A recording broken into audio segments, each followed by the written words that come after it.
Algunas experiencias de laboratorio permiten comprender en forma relativamente simple los conceptos de variable dependiente, independiente y controlada. Un ejemplo es la reacción entre cobre y ácido nítrico. Lo que vamos a medir en este primer ejemplo es la velocidad de reacción en forma cualitativa, no cuantitativa. Vamos a medirla en forma indirecta a través del tiempo que tarda una reacción en transcurrir.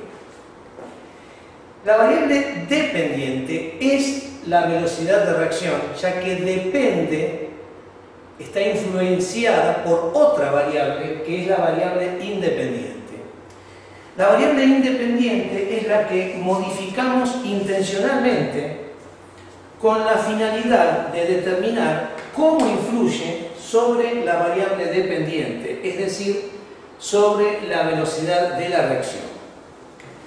Cuando tenemos cobre en polvo, cobre en forma de láminas o cobre en forma de alambres, estamos hablando de distintos grados de división del cobre. Lógicamente, debería influir sobre la velocidad de una reacción química, ya que según sea el grado de división que tengamos, se modifica la superficie de contacto entre el cobre y el ácido nítrico. Las variables controladas son aquellas que se dejan constantes sin modificar, porque de esa manera no influyen sobre lo que estamos midiendo, no influirán sobre la variable dependiente, es decir, sobre la velocidad de reacción. Las variables controladas en este trabajo, en esta experiencia, que se mantendrán constantes, son la masa de cobre. Cada tubo de ensayo tendrá la misma masa de cobre. En este caso tenemos un tubo de ensayo que tiene 1 gramo de cobre en polvo, un tubo de ensayo que tiene 1 gramo de cobre en forma de alambres y un tubo de ensayo que tiene 1 gramo de cobre en forma de lámina. Otra variable controlada que no se modificará es el volumen de la solución de ácido nítrico. En los 3 tubos de ensayo colocaremos 3 centímetros cúbicos de ácido nítrico. Otra variable controlada será la concentración del ácido nítrico. También acá, como una primera aproximación, trabajamos la concentración de una solución en forma cualitativa, no cuantitativa. Por ahora, nosotros hablaremos de trabajar con ácido nítrico concentrado, medianamente concentrado y diluido. Y la temperatura será otra variable controlada, ya que no la modificaremos.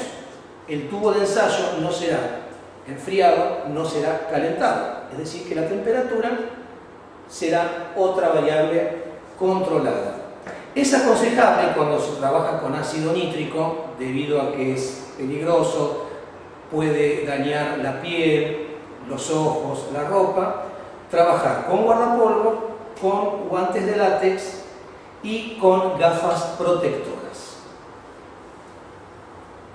Vamos entonces a colocar 3 mililitros de ácido nítrico en este tubo de ensayo que contiene 1 gramo de cobre en polvo. Pueden ver que es una reacción casi instantánea, muy enérgica, exotérmica. El tubo de ensayo realmente se ha calentado, desprende un gas de color anaranjado que debe evitar ser inhalado, de ahí la conveniencia de trabajar con extractores de aire, con ambientes abiertos, con las ventanas abiertas o en una campana extractora de gases. y se observa un burbujeo muy enérgico y la formación de un líquido azul. La idea es medir el tiempo que transcurre desde que cayó la primera gota de ácido nítrico hasta que termine el burbujeo. Y ese será tomado como el tiempo que tardó la reacción en transcurrir. Finalizado este proceso, hacemos lo mismo con el cobre en forma de alambres y con el cobre en forma de placa. Se repite la experiencia, se agrega 1 gramo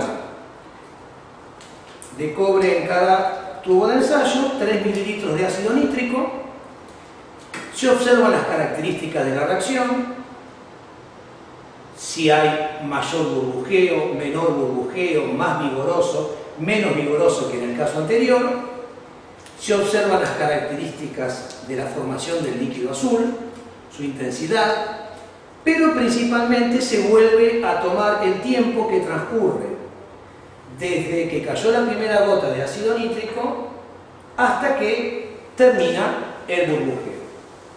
Acá podemos observar que ya ha disminuido la formación de dióxido de nitrógeno gaseoso y prácticamente ya no se observan burbujas en el seno del líquido azul.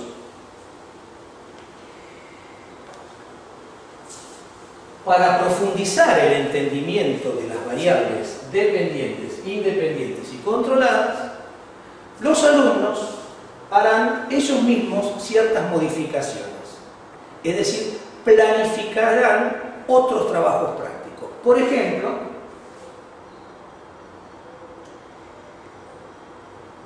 pueden modificar la variable independiente, puede ser la masa de cobre, es decir, en los 3 tubos de ensayo habrá el mismo grado de división, por ejemplo, en los 3 tubos de ensayo cobre en polvo o en los 3 tubos de ensayo cobre en forma de alambres, pero será modificada la masa.